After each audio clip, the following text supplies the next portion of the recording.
देखिए, आज से हम लोग क्लास 6 का जो एनसीईआरटी है वो एनसीईआरटी का भूगोल शुरू कर रहे हैं बीपीएससी के लिए। हालांकि ये बीपीएससी यूपीएससी स्टेट पीसीएस कोई भी स्टेट पीएस ये यूपीएससी बेस्ड नोट मान के चलना है आपको, ठीक है। तो क्लास 6 के जो भूगोल है उसमें से इतना चैप्टर है। पहला है सौरमंडल में पृथ्वी, दूसरा ग्लोब अक्षांश एवं देशांतर, तीसरा है पृथ्वी की गतियाँ, चौथा है मानचित्र, पांचवा है पृथ्वी के प्रमुख परिमंडल और छठा है हमारा देश भारत। देखिए, बेसिक आपको ज़रूर पढ़ना चाहिए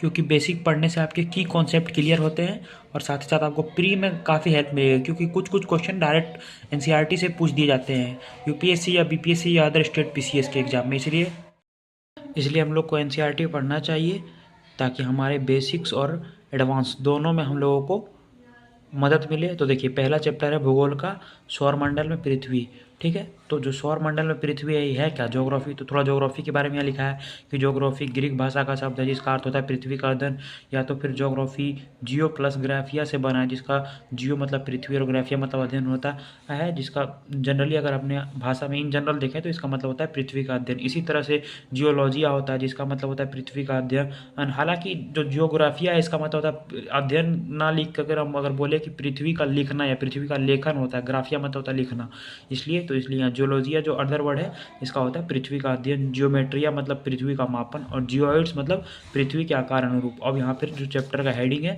कि सौरमंडल में पृथ्वी, तो आप एक बार बुक रीडिंग कर लें, उसके बाद मेरे थ्रू नोट्स बना लें। कहीं से मैंने नोट्स बनाया नहीं है, ये डिट्टो बुक का है, बुक पढ़ पढ़ के मैंने नोट्स बनाया है, ठीक है। आप अगर पढ़ेंगे बुक को तो यहाँ से इसे कोरिलेट करके मिलता रहेगा। यहाँ सबसे पहले लिखा है खगोलीय पिंड किसको बोलते हैं। तो अगर बुक पहले पढ़ेंगे आप तो बुक में पहले थोड़ा मतलब चंद्रमा के बारे में बताया गया कि पूर्णिमा क्या है, अमावस्या क्या है, ठीक है। तो यहाँ पर वही नोट करके लिखा है कि पूर्ण चंद्रमा को एक महीने में एक बार देखा जा सकता है, या पूर्ण चंद्रमा वाली रात पूर्णिमा होती है, ठीक है। इसी तरह आपको बना लेना है, बाकी आप तो पढ़ ही लेंगे। सिर्फ इसमें इस वीडियो में ये बताया जा रहा है कि नोट्स किस तरह बनाना है। मैं आपको समझा नहीं रहा हूँ, ये सिर्फ बता रहा हूँ कि नोट्स किस तरह बनाना है। बाकी आप कहीं से भी बुक से भी समझ सकते हैं, लेकिन नोट्स इस तरह बनाए, और नोट्स ज़रूर बनाएं ताकि आपको आगे के लिए मदद मिले या फिर रिविज़न करें। हो सकता है आप थोड़े से और शॉर्ट नोट्स बनाएं, कीवर्ड बनाएं तो और अच्छी बात है, कीवर्ड बनाएं, लेकिन बनाने का तरीका यही होना चाहिए, ठीक है। तो यहाँ पे यही लिखा है कि उसके बाद पूर्णिमा हो गया तो फिर अमावस्या के बारे में लिखा है कि 15 दिन के बाद हम किसको नहीं देख सकते, फुल चांद को नहीं देख सकते हैं, क्योंकि उस दिन नया चांद निकलता है। तो इसीलिए यह नए चंद्रमा की रात या अमावस्या होती है, ठीक है। फिर अगला पॉइंट है, ये तो बेसिक पॉइंट है कि चंद्रमा तारे ग्रह को दिन के समय नहीं देखा जा सकता, क्योंकि सूर्य की तेज रोशनी हमें इन्हें देखने नहीं देती है। अगर हम सबको इस तरह पढ़ पढ़ के सुनाते जाए तो वीडियो काफ़ी लंबा हो जाएगा, इसलिए जल्द पढ़ के सुना देते हैं। बाकी आपको नॉलेज दूसरे जगह से लेना है, नोट किस तरह बनाना है ये आपको यहाँ बताया जा रहा है, ठीक है। फिर इसकी जो चैप्टर है खगोलीय पिंड, तो खगोलीय पिंड क्या होता है, जो भी रात में चमकता है, सूर्य चंद्रमा और वे सभी वस्तु जो रात के समय आसमान में चमकती है वो खगोलीय पिंड। ये थोड़ा बेसिक परिभाषा है, जब आप 11-12 की अगर एनसीईआरटी पढ़ रखी है, मैंने तो पढ़ रखी है इसलिए मुझे पता है, ये थोड़ी बेसिक है। इसके बाद अगर आप किसी का क्लास करते हैं या तो पढ़ रखिए तो आपको खगोलीय पिंड क्या होता है तो जो बेसिक चीज़ है, आप जब खगोलिकी पढ़ते हैं तो वहाँ पे आपको बताया जाता है, एक यूनिट है भूगोल में ये। तो फिर आगे बढ़ते हैं कि जो खगोलीय पिंड होते हैं इन जनरल ये बड़े आकार के होते हैं, और कुछ खगोलीय पिंड गर्म होते हैं और कुछ गैस से भी होते हैं, जैसे गैसीय गैस जुपिटर वगैरह जो है वो गैस से भी निर्मित होते हैं। तो ये सब मेंशन कर लेना है। फिर देखिए इसके बाद स्टार्स के बारे में आपके बुक में दिया हुआ, तो स्टार्स क्या है, ये भी खगोलीय पिंड है और ये बड़े होते हैं, गर्म होते हैं और गैसों के बने होते हैं, ठीक है। फिर बनाने का तरीका सिर्फ यहाँ देख लीजिए, इसके पास अपनी ऊष्मा एवं रोशनी होती है। सूर्य भी क्या है, एक तारा है। सूर्य एक सामान्य तारा है, विशाल तारा नहीं, क्योंकि तारा भी दो प्रकार का हो सकता है, आप आगे पढ़िएगा तो वो खुद तो चल जाएगा। फिर ध्रुव तारा या तो नॉर्थ स्टार, ध्रुव तारा किस दिशा को बताता है, उत्तर दिशा को बताता है। यह हमेशा आकाश में एक ही स्थान पर स्थित होता है। सप्तऋषि की सहायता से ध्रुव तारे का पता लगाया जा सकता है, ठीक है। और लोग प्राचीन समय में दिशा का जो निर्धारण करते थे वो ध्रुव तारे की सहायता से करते थे, ठीक है। अब देखिए अगला टॉपिक है तारामंडल। तारामंडल क्या होता है, तो यह तारों का समूह होता है, इसमें तारे निश्चित आकार में होते हैं, जैसे उर्सा मेजर तारामंडल, सप्तऋषि तारामंडल। और सप्तऋषि तारामंडल जो है उर्सा मेजर का भाग है। यहाँ पर एक चीज़ नहीं मेंशन था, लेकिन मैंने एक्स्ट्रा का पार्ट पढ़ रखा है इसलिए यहाँ मैं मेंशन कर रहा हूँ कि हाइड्रा जो तारामंडल है वो सबसे बड़ा तारामंडल है, ठीक है। ये बुक में 6 में तो आपको नहीं मिलेगी, लेकिन इन जनरल मैंने यहाँ पर मेंशन कर लिया अपने नोट्स में ताकि मुझे याद रहे। फिर देखिए आप खगोलीय पिंड एवं उनके गति का अध्ययन करने वाले को हम लोग खगोल शास्त्री बोलते हैं। और भारत का जो फेमस खगोल शास्त्री था वो क्या है? आर्यभट्ट है।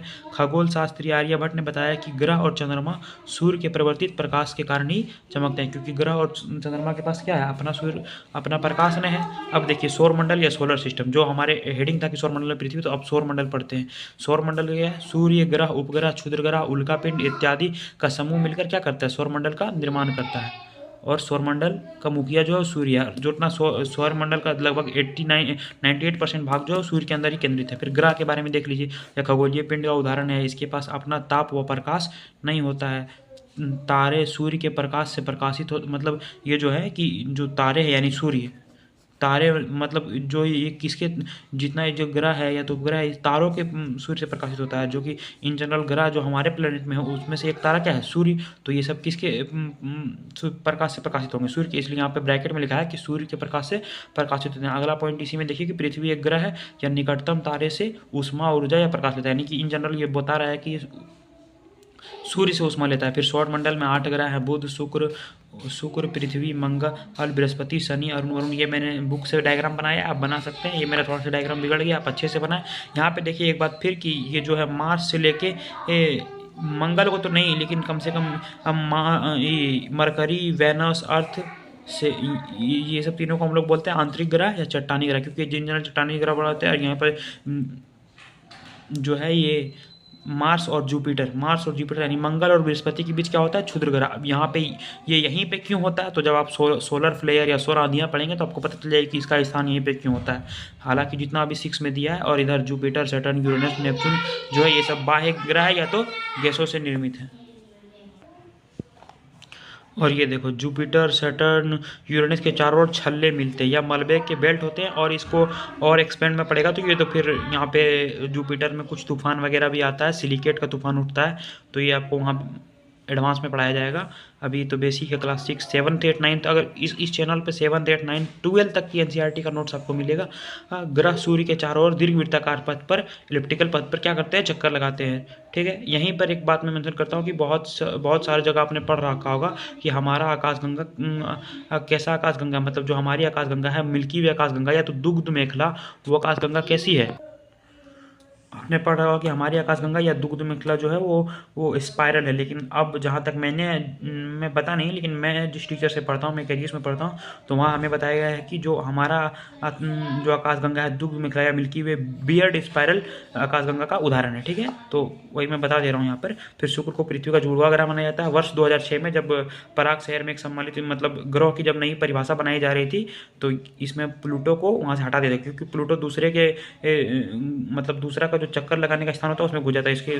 इसी के कारण इसको निकाल दिया गया था और इसे ड्रफ्ट प्लैनेट या तो बोना ग्रह में रख दिया था। ठीक है, और फिर देखते हैं सूर्य। तो सूर्य क्या है? सौर मंडल के केंद्र में स्थित होता है। इसे सौर मंडल का मुखिया कहा जाता है। यह बड़ा है एवं अत्यधिक गर्म गैसों से बना होता है। जनरली हाइड्रोजन और हीलियम के, यहाँ पर आप पढ़ेंगे नाभिकीय संलयन या नाभिकीय विखंडन की प्रक्रिया, तो आपको समझ में आ जाएगा।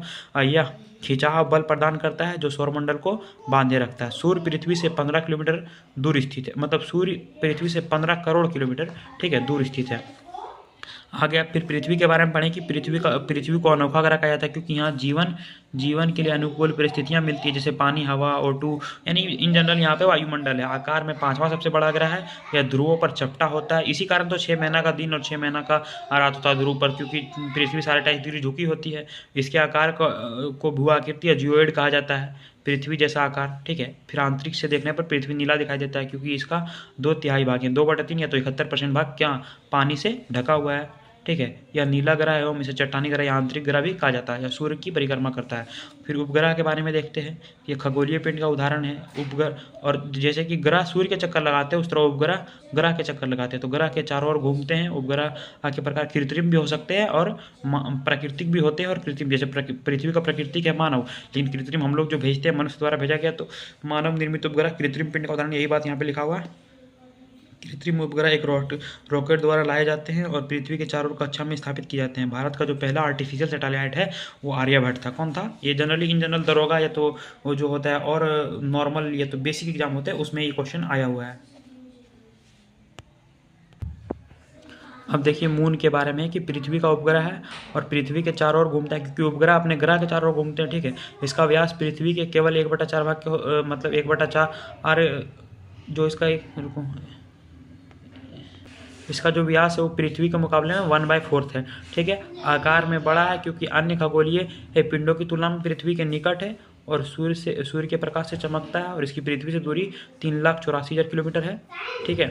और पृथ्वी पर चंद्रमा की रोशनी कम से कम 1.3 सेकंड में पहुंचती है, लगभग 27 दिन में। ये वाला मेन पॉइंट है, ये वाला जो फैक्ट है ये मेन है कि लगभग 27 दिनों में पृथ्वी का एक चक्कर पूरा कर लेता है और इतने ही समय में अपने कक्ष पर भी यह एक चक्कर पूरा कर लेता है। इसीलिए हम लोग पृथ्वी से केवल चंद्रमा को एक भाग देख सकते हैं, दोनों भाग नहीं देख सकते, क्योंकि इसका जितना घूर्णन काल है उतना ही परिक्रमण काल है। मतलब जितना दिन में ये अपने अक्ष पर घूमता है उतने ही पृथ्वी की भी परिक्रमा पूरा कर लेता है, इसलिए हम लोग नहीं देख पाते हैं। फिर चांद में क्या है, पानी, हवा, जीवन जीने के अनुकूल परिस्थिति नहीं है और सतह पर पहाड़, मैदान और गड्ढे हैं इन जनरल। फिर क्षुद्र ग्रह एस्टेरॉइड क्या होता है, तो तारों ग्रह उपग्रह के अतिरिक्त असंख्य छोटे पिंड को क्या बोलते हैं, क्षुद्र ग्रह। और ये वही क्षुद्र ग्रह है जो मंगल और बृहस्पति के बीच उपस्थित है। क्यों उपस्थित है तो मैंने आपको बताया कि आप एडवांस में पढ़ेंगे। खगोलीय पिंड का ये भी उदाहरण है, सूर्य की परिक्रमा करता है, मंगल एवं बृहस्पति के बीच उपस्थित है, ये वाला पॉइंट। लेकिन आपको अगर आता है तो बताइएगा कमेंट में कि क्यों उपस्थित है, ठीक है। फिर उल्का पिंड के बारे में थोड़ा सा देखिए, यही सब आप अगर खगोल की या खगोल विज्ञान एक चैप्टर है, बीपीएससी में भी पढ़ाया जाता है आपको, ये तो पढ़िएगा। तो ये सब जब आपका बेसिक पता होगा तो वहाँ जो टीचर बताएंगे आपको तुरंत समझ में आएगा, ठीक है।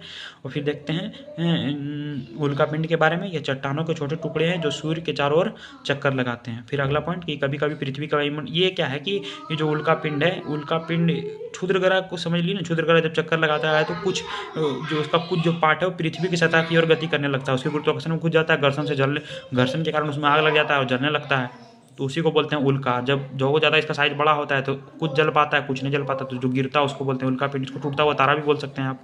कि कभी कभी वायुमंडल में गति करते हुए प्रवेश कर जाते हैं, जिस कारण इसमें घर्षण उत्पन्न हो जाता है, अत्यधिक घर्षण के कारण गर्म होकर जलने लगते हैं। यदि उल्का पिंड बड़ा हो तो वह पूरी तरह से जले बिना पृथ्वी पर गिरती है, जिससे धरातल पर गड्ढे बन जाते हैं, ठीक है। उल्का से तो बहुत कुछ, झील का भी निर्माण हो सकता है, नदी का भी निर्माण हो सकता है, जैसे भ्रंश घाटी वगैरह आप पढ़ेंगे तो। आकाशगंगा जो अभी बता रहे थे, हमारी आकाशगंगा क्या है, दुग्ध मेखला, ठीक है। तो यह लाखों तारों का क्या है, समूह है। ब्लैक होल आकाशगंगा का क्या होता है, केंद्र होता है। प्रत्येक तारा केंद्र की परिक्रमा करता है। हमारी आकाशगंगा मिल्की वे या तो दुग्ध मेखला, हमारा सौरमंडल आकाशगंगा का एक भाग है और लाखों आकाशगंगा मिलकर क्या करेगा, ब्रह्मांड बनाएगा, ठीक है। इस चैप्टर में तो देख लेता हूँ एक बार, इस चैप्टर में यही है, इस चैप्टर में यही तक है। अब आपको मैं थोड़ा इजी करके दिखा देता हूँ ताकि आप नोट्स बना सकें। ये देखिए,